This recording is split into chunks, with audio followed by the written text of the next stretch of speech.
행복은 나이가 들수록 멀어진다고 생각하십니까? 대부분의 사람들이 그렇게 믿습니다.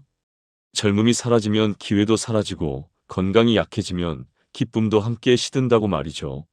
하지만 실제로는 정반대의 일이 일어나고 있습니다. 하버드 대학의 80년 종단 연구는 놀라운 사실을 밝혀냈습니다. 70대와 80대의 많은 사람들이 자신의 30대와 40대보다 훨씬 더 높은 행복감을 보고했습니다. 더 적게 가지고 더 적게 할 수 있는데도 말입니다. 이것은 단순한 통계가 아닙니다. 우리 주변에서도 볼 수 있는 현실입니다. 어떤 사람은 나이가 들수록 점점 더 불평이 많아지고 어떤 사람은 나이가 들수록 점점 더 편안한 미소를 짓습니다. 같은 시간을 살아왔는데 왜 이런 차이가 생기는 걸까요? 오늘 이 시간 우리는 그 비밀을 들여다보려 합니다. 나이가 들수록 행복해지는 사람들에게는 분명한 공통점이 있습니다. 그것은 운이 아닙니다. 태어난 환경도, 가진 재산도, 심지어 건강 상태도 결정적이지 않습니다. 그들이 가진 것은 선택입니다. 매일매일 반복되는 작지만 분명한 선택의 방식입니다. 이 선택들은 거창하지 않습니다. 누구나 할 수 있는 것들입니다. 하지만 대부분의 사람들은 그것을 모르고 지나칩니다. 혹은 알면서도 외면합니다. 만약 당신이 지금부터의 시간을, 남은 인생을 조금 더 가볍고 따뜻하게 살고 싶다면 이 이야기는 당신을 위한 것입니다. 지금 이 순간이 늦은 것이 아니라 오히려 가장 적절한 시점일 수 있습니다. 자, 이제 시작하겠습니다. 첫 번째 공통점. 비교를 멈추고 자기만의 속도를 받아들인다. 나이가 들수록 행복해지는 사람들의 첫 번째 공통점은 의외로 단순합니다. 그들은 비교를 멈춥니다. 하지만 이것이 쉬운 일은 아닙니다. 우리는 평생 비교 속에서 살아왔습니다. 누구는 더 좋은 대학을 갔고, 누구는 더 큰 집에 살고, 누구는 자식이 더 잘 됐고, 누구는 손주가 더 예쁩니다. 이런 비교는 습관이 되어 의식하지 못하는 사이에 우리 마음속 깊은 곳을 갉아먹습니다. 젊을 때는 비교가 동력이 되기도 합니다. 남보다 더 잘하고 싶은 마음이 우리를 앞으로 나아가게 만들죠. 하지만 60대, 70대가 되면 상황이 달라집니다. 이미 대부분의 경주는 끝났습니다. 더 이상 승진할 직장도 없고 자녀들은 이미 다 자랐고 인생의 큰 그림은 거의 완성되었습니다. 이 시점에서도 여전히 비교를 계속한다면 그것은 더 이상 동력이 아니라 독이 됩니다. 행복한 노년을 사는 사람들은 이것을 압니다. 그들은 어느 순간 의식적으로든 무의식적으로든 비교의 게임에서 내려옵니다. 남들은 어떻게 사는가가 아니라 나는 어떻게 살고 싶은가에 집중하기 시작합니다. 이것은 포기가 아닙니다. 오히려 정확한 현실 인식입니다. 예를 들어볼까요? 어떤 분은 매일 아침 30분씩 산책을 합니다.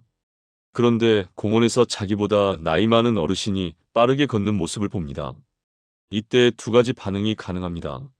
하나는 저분은 저렇게 건강한데 나는 왜 이 모양인가 하며 자책하는 것입니다. 다른 하나는 저분은 저분의 속도가 있고 나는 나의 속도가 있다. 중요한 건 내가 어제보다 나아지고 있느냐라고 생각하는 것입니다. 같은 상황, 완전히 다른 결과입니다. 행복한 사람들은 후자를 선택합니다. 그들은 자신의 몸이 예전 같지 않다는 것을 받아들입니다. 기억력이 떨어지고 기력이 예전만 못하고 어제는 할 수 있었던 일을 오늘은 못할 수도 있다는 것을 인정합니다. 하지만 이 인정은 체념이 아닙니다. 오히려 자유의 시작입니다. 비교를 멈추면 비로소 자기 자신이 보입니다. 내가 진짜 좋아하는 것이 무엇인지, 내가 진짜 잘하는 것이 무엇인지, 내게 진짜 중요한 것이 무엇인지가 선명해집니다. 70대 중반의 한 분은 이렇게 말했습니다. 50대까지는 남들이 부러워할 만한 삶을 살려고 애썼어요. 60대에는 남들한테 뒤처지지 않으려고 발버둥 쳤고요. 그런데 70이 넘으니까 문득 깨달았어요. 내가 정작 원하는 게 뭔지 한 번도 진지하게 생각해 본 적이 없더라고요. 이 깨달음이 그분의 삶을 바꿨습니다. 더 이상 동창 모임에서 손주 자랑 경쟁을 하지 않게 되었고, 더 이상 다른 사람의 여행 사진을 보며 초조해하지 않게 되었습니다. 대신 자신이 평생 미뤄왔던 수채화를 시작했습니다. 서툴지만 그 어느 때보다 만족스러웠습니다.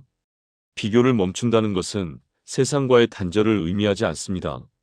오히려 세상과 건강한 거리를 유지하는 것입니다. 남의 성공을 축하할 수 있고 남의 행복을 진심으로 기뻐할 수 있습니다. 왜냐하면 그것이 내 가치를 위협하지 않기 때문입니다. 젊을 때는 모두가 같은 길을 달려야 한다고 생각했습니다. 하지만 나이가 들면서 깨닫게 됩니다. 인생에는 수많은 길이 있고 각자의 속도가 있고 각자의 목적지가 있다는 것을요. 그리고 가장 중요한 깨달음은 이것입니다. 남들보다 빨리 가는 것보다 내가 가고 싶은 방향으로 가는 것이 훨씬 더 중요하다는 것. 비교를 멈추는 순간 진짜 나의 인생이 시작됩니다. 그리고 그때 비로소 행복이 가까워집니다. 두 번째 공통점. 과거를 정리하는 능력을 키운다. 나이가 들수록 행복한 사람들의 두 번째 공통점은 과거와의 관계를 재정의하는 능력입니다. 우리는 모두 과거를 가지고 삽니다. 60년, 70년을 살아오면서 쌓인 기억들, 후회들, 원망들, 그리움들. 이것들은 무겁습니다. 때로는 너무 무거워서 앞으로 나아가는 것을 방해합니다. 어떤 사람들은 과거에 갇혀 삽니다. 그때 그 선택을 하지 않았더라면, 그 사람을 만나지 않았더라면, 그 기회를 잡았더라면, 이런 생각들이 머릿속을 떠나지 않습니다. 과거는 변하지 않는데 그것을 붙잡고 있으니 현재도 변할 수가 없습니다. 반면 행복한 노년을 사는 사람들은 과거를 다르게 다룹니다. 그들은 과거를 부정하거나 잊으려 하지 않습니다. 대신 과거를 정리합니다. 정리한다는 것은 무엇일까요? 첫째, 있는 그대로 받아들이는 것입니다. 좋았던 일도 나빴던 일도 모두 내 인생의 일부였다는 것을 인정하는 것이죠. 그런 일이 있었다. 그것이 나를 아프게 했다. 하지만 그것이 전부는 아니다. 둘째의 의미를 재해석하는 것입니다. 당시에는 최악의 순간처럼 느껴졌던 일들이 지금 돌아보면 중요한 전환점이었다는 것을 발견합니다. 실패했던 사업이 가족과 더 가까워지는 계기가 되었을 수도 있고, 힘들었던 이별이 더 나은 사람을 만나게 해주었을 수도 있습니다. 셋째, 용서입니다. 남을 용서하고 무엇보다 자기 자신을 용서하는 것입니다. 용서는 상대를 위한 것이 아닙니다. 나를 위한 것입니다. 원망을 붙잡고 있는 것은 독을 마시면서 상대가 아프기를 바라는 것과 같습니다. 결국 아픈 사람은 나입니다. 한 분은 이렇게 말했습니다. 저는 40년 동안 큰형님을 원망하며 살았어요. 집안 재산 문제로 사이가 틀어졌거든요. 명절 때마다 얼굴 붉히고 그 생각만 하면 잠을 못 잤어요. 그런데 70대 중반이 되니까 문득 이런 생각이 들더라고요. 내가 이 원망 때문에 얼마나 많은 날들을 망쳤나. 이제 그만하고 싶다. 그분은 먼저 형님께 연락했습니다. 용서를 구한 것도 사과를 받으려 한 것도 아니었습니다. 그냥 형님, 이제 그만 지난 일은 잊고 살았으면 좋겠어요 라고 말했습니다. 형님의 반응이 어땠는지는 중요하지 않았습니다. 중요한 것은 자기 자신이 40년의 짐을 내려놓았다는 것이었습니다. 과거를 정리한다는 것은 과거를 지우는 것이 아닙니다. 과거가 현재를 지배하지 못하게 하는 것입니다. 우리는 과거를 바꿀 수 없습니다. 하지만 과거를 바라보는 관점은 바꿀 수 있습니다. 그리고 그 관점이 바뀌면 현재가 바뀝니다. 나이가 들수록 행복한 사람들은 이것을 압니다. 그들은 과거의 포로가 되기를 거부합니다. 대신 과거를 자신의 이야기로, 자신의 자산으로 만듭니다. 나는 이런 일들을 겪었다. 그것이 나를 여기까지 데려왔다. 그리고 나는 여전히 여기 있다. 살아있고 느끼고 선택할 수 있다. 이 문장을 말할 수 있을 때 과거는 더 이상 짐이 아닙니다. 오히려 지혜가 됩니다. 그리고 여기서 중요한 것이 하나 더 있습니다. 과거를 정리하는 것은 한 번에 끝나는 일이 아니라는 것입니다. 때로는 정리했다고 생각한 기억이 다시 떠오릅니다. 아물었다고 생각한 상처가 다시 아릅니다. 그럴 때 행복한 사람들은 자책하지 않습니다.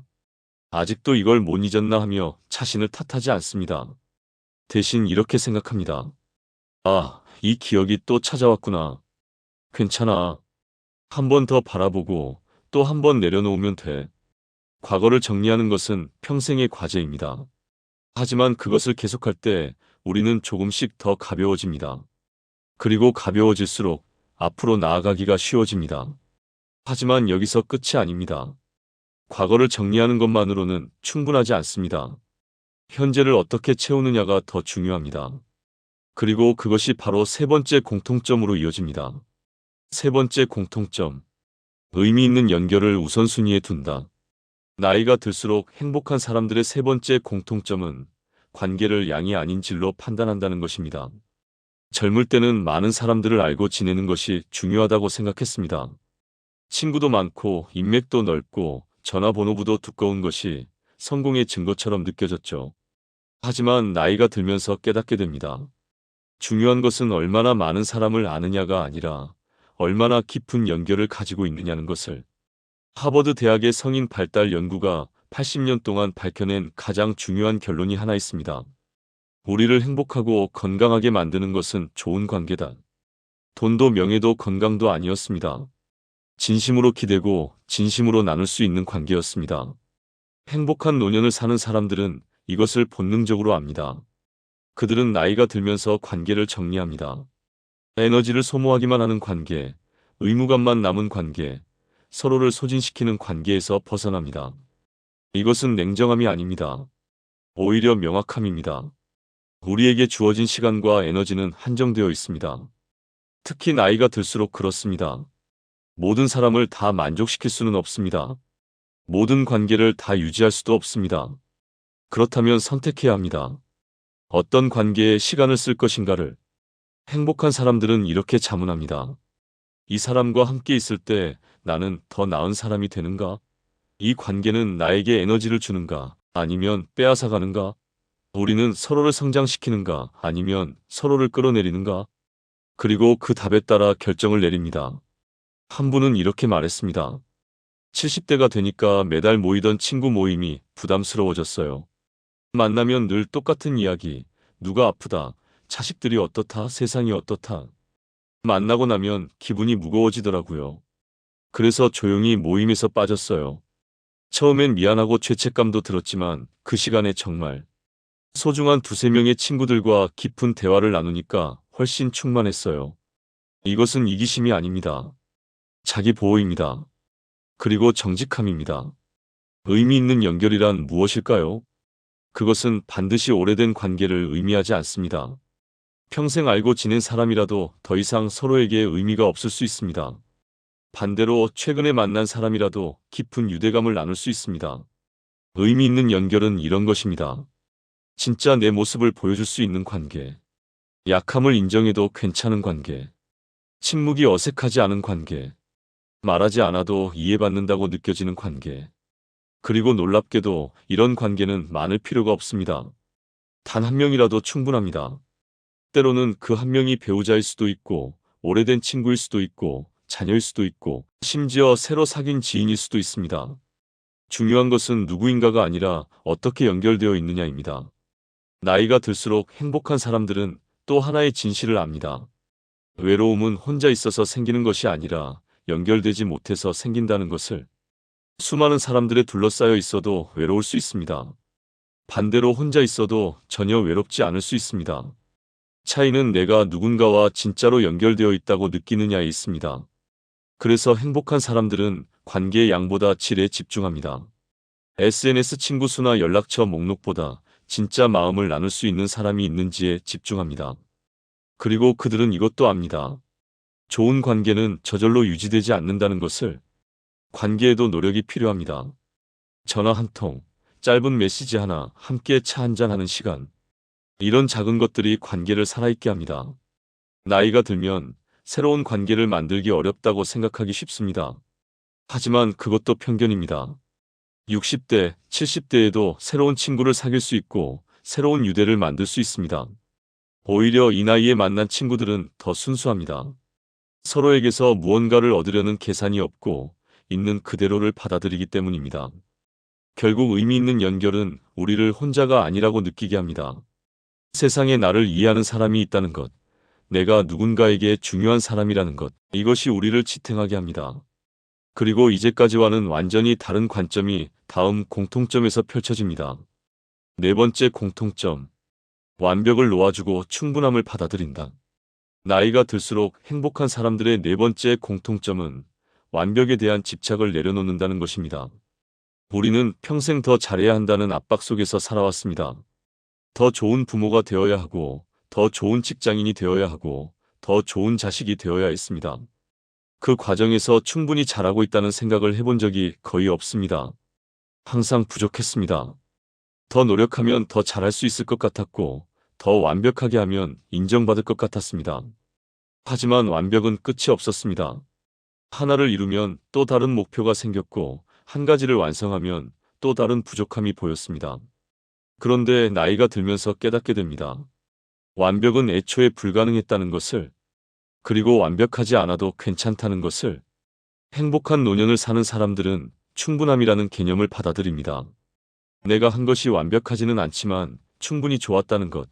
내가 가진 것이 최고는 아니지만 충분하다는 것. 나라는 사람이 완벽하지는 않지만 충분히 괜찮다는 것을. 이것은 타협이나 포기가 아닙니다.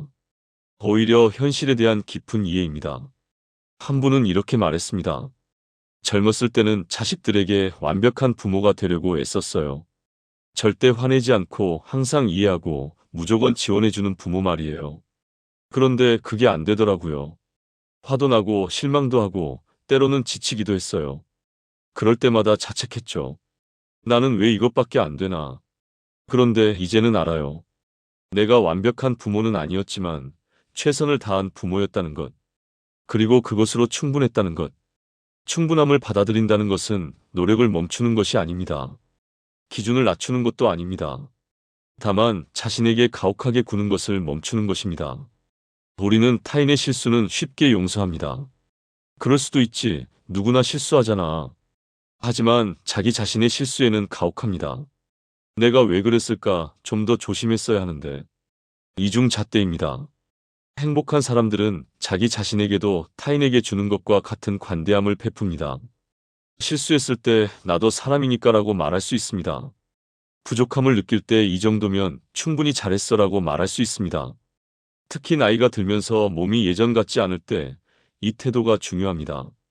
예전에는 아무렇지 않게 했던 일들이 이제는 힘듭니다. 계단을 오르면 숨이 차고 이름이 금방 떠오르지 않고 하루 종일 움직이면 다음날 몸이 아픕니다. 이때 어떤 사람들은 자신을 탓합니다. 왜 이렇게 약해졌을까? 예전에는 이런 게 아니었는데. 하지만 행복한 사람들은 다르게 생각합니다. 내 몸이 70년을 나를 위해 일해줬다. 지금쯤 좀 느려지는 게 당연하지. 그래도 여전히 걸을 수 있고 느낄 수 있고 살아있다. 그것만으로도 감사한 일이다. 완벽을 놓아주면 많은 것들이 편해집니다. 집이 조금 어질러져 있어도 괜찮습니다. 요리가 식당 음식만큼 맛있지 않아도 괜찮습니다. 옷이 최신 유행이 아니어도 괜찮습니다. 손주들에게 매번 멋진 할머니, 할아버지로 보이지 않아도 괜찮습니다. 완벽을 추구하는 것은 쉬지 않고 달리는 것과 같습니다. 피곤하고 불안하고 결코 도착하지 못합니다. 하지만 충분함을 받아들이는 것은 잠시 멈춰서서 자신이 이미 가지고 있는 것을 바라보는 것입니다. 그리고 놀랍게도 멈춰서서 보면 이미 많은 것을 가지고 있다는 것을 깨닫게 됩니다. 완벽하지는 않지만 충분합니다. 아니, 충분함을 넘어 풍요롭기까지 합니다. 일본의 철학에 와비사비라는 개념이 있습니다. 불완전함 속에서 아름다움을 찾는 정신입니다. 깨진 도자기에 금으로 금을 메워 더욱 아름답게 만드는 것처럼 우리의 불완전함도 우리를 더 인간답게, 더 아름답게 만듭니다. 나이가 들면서 생긴 주름, 굽은 허리, 느려진 걸음. 이것들은 결점이 아니라 삶을 살아온 증거입니다. 완벽하지 않기에 진짜입니다. 충분함을 받아들이는 순간 끝없는 경쟁에서 내려올 수 있습니다. 그리고 비로소 평화를 경험할 수 있습니다. 하지만 이것만으로는 아직 부족합니다. 더 깊은 차원의 변화가 필요합니다. 그것이 바로 마지막 공통점입니다. 5번째 공통점. 의미를 만드는 일에 시간을 쓴다. 나이가 들수록 행복한 사람들의 마지막 공통점은 의미 있는 일에 시간을 쓴다는 것입니다.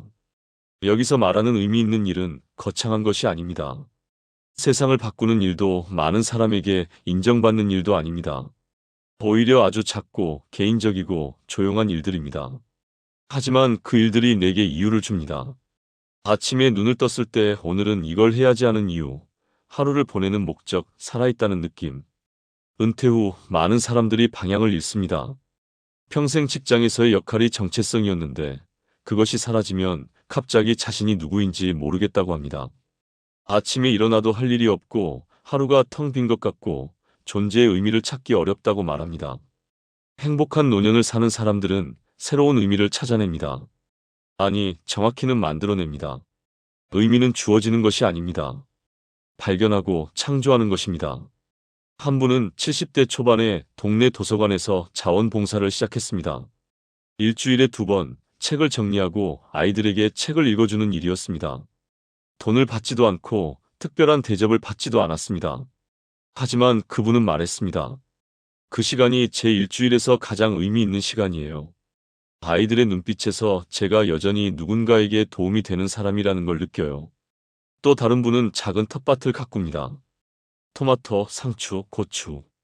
대단한 것들은 아니지만 씨앗을 심고 물을 주고 자라는 것을 지켜보는 과정이 그분에게는 삶의 이유가 됩니다. 뭔가를 키운다는 것, 내 손으로 생명을 돌본다는 것이 저를 살아있게 만들어요. 의미 있는 일의 핵심은 이것입니다.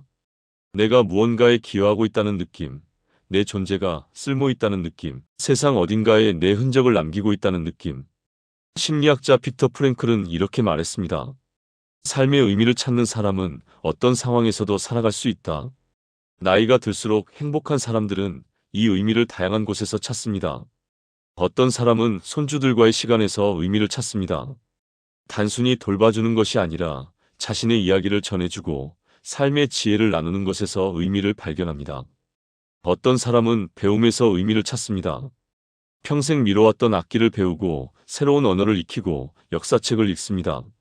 젊을 때처럼 빠르게 배우지는 못하지만 배우는 과정 자체가 자신이 여전히 성장하고 있다는 증거가 됩니다. 어떤 사람은 기록에서 의미를 찾습니다. 자서전을 쓰고 가족의 역사를 정리하고 사진첩을 만듭니다. 자신의 삶이 무의미하게 사라지는 것이 아니라 기억되고 전해진다는 것에서 위안을 얻습니다. 어떤 사람은 작은 도움에서 의미를 찾습니다. 이웃의 우편물을 대신 받아주고 길을 잃은 사람에게 방향을 알려주고 고양이에게 밥을 줍니다.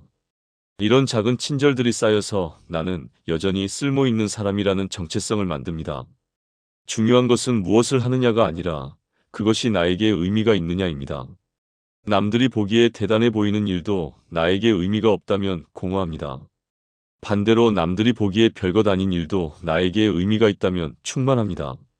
한 연구에 따르면 삶의 목적의식이 강한 노인들은 그렇지 않은 노인들에 비해 치매 발병률이 낮고 신체 건강도 좋고 수명도 더 길었습니다. 의미는 단순히 심리적인 문제가 아니라 생물학적인 문제이기도 합니다. 우리 몸과 마음은 의미를 필요로 합니다. 아침에 일어날 이유, 하루를 보낼 목적, 내일을 기대하게 만드는 무언가. 나이가 들수록 행복한 사람들은 의미를 수동적으로 기다리지 않습니다. 능동적으로 만들어갑니다. 내 인생은 이제 끝났다가 아니라 내 인생의 새로운 장이 시작되었다라고 생각합니다. 그들은 압니다. 의미는 크기가 아니라 진심에서 나온다는 것을. 하루에 단 1시간이라도 진심으로 의미 있다고 느끼는 일을 한다면 그 하루는 헛되지 않습니다. 그리고 이런 하루들이 모여서 의미 있는 인생이 됩니다. 지금까지 우리는 5가지 공통점을 살펴봤습니다. 비교를 멈추고 자기만의 속도를 받아들이는 것.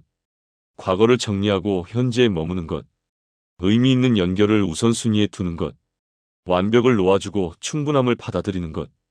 의미를 만드는 일에 시간을 쓰는 것. 이것들은 특별한 능력이 필요한 일이 아닙니다. 많은 돈이 필요한 일도, 특별한 재능이 필요한 일도 아닙니다. 필요한 것은 단지 선택입니다. 매일매일 작은 순간마다 어떤 태도를 취할 것인가에 대한 선택? 누군가와 나를 비교하기 시작할 때 멈추고 나에게 집중하기로 선택하는 것. 과거의 후회가 떠오를 때 그것을 바라보고 또 한 번 내려놓기로 선택하는 것. 피곤하지만 소중한 사람에게 전화를 걸기로 선택하는 것. 완벽하지 않은 내 모습을 받아들이기로 선택하는 것. 오늘 하루 나에게 의미 있는 한 가지 일을 하기로 선택하는 것. 이런 선택들은 극적이지 않습니다. 누가 알아주지도 않습니다. 하지만 이 선택들이 쌓이고 쌓여서 인생을 바꿉니다. 나이가 든다는 것은 잃어가는 과정이 아닙니다. 오히려 얻어가는 과정일 수 있습니다. 젊을 때는 볼 수 없었던 것들이 보이고, 젊을 때는 몰랐던 것들을 알게 되고, 젊을 때는 중요하다고 생각했던 것들이 실은 중요하지 않았다는 것을 깨닫습니다. 그리고 정말로 중요한 것들이 무엇인지 알게 됩니다. 행복은 조건이 아닙니다. 선택입니다. 어떤 상황에서도 어떤 나이에서도 우리는 행복을 선택할 수 있습니다. 아니, 정확히는 행복으로 가는 길을 선택할 수 있습니다. 그 길은 완벽하지 않습니다. 때로는 힘들고, 때로는 외롭고, 때로는 의심스럽습니다. 하지만 그 길을 걷는 것 자체가 우리를 변화시킵니다. 오늘 이 이야기를 들으신 여러분께 묻고 싶습니다. 나는 나를 계속 비교하며 살 것인가? 아니면 나만의 속도를 존중하며 살 것인가? 나는 과거에 갇혀 살 것인가? 아니면 과거를 정리하고 현재를 살 것인가? 나는 많은 관계에 에너지를 소진할 것인가? 아니면 의미 있는 연결에 집중할 것인가? 나는 완벽을 추구하며 불안할 것인가? 아니면 충분함을 받아들이며 평화로울 것인가? 나는 하루하루를 그냥 보낼 것인가? 아니면 의미를 만들며 살 것인가? 이 질문들에 대한 답은 오직 여러분만이 할 수 있습니다. 그리고 그 답은 한 번에 내리는 것이 아니라 매일 새롭게 내리는 것입니다. 2026년 새해가 시작되었습니다. 이 해를 어떻게 살 것인가는 전적으로 우리의 선택입니다. 나이는 숫자일 뿐입니다. 중요한 것은 우리가 어떤 마음으로, 어떤 태도로, 어떤 선택을 하며 살아가느냐입니다. 나이가 들수록 행복해지는 사람들이 있습니다. 그들은 특별한 사람들이 아닙니다. 단지 다른 선택을 한 사람들입니다. 우리도 그런 선택을 할 수 있습니다. 지금 이 순간부터 이 영상이 여러분의 삶의 방향을 찾는데 작은 등불이 되었다면 구독과 좋아요, 댓글로 마음을 나눠주세요. 여러분의 2026년이 그 이후의 모든 날들이 조금 더 가볍고 따뜻하기를 진심으로 바랍니다.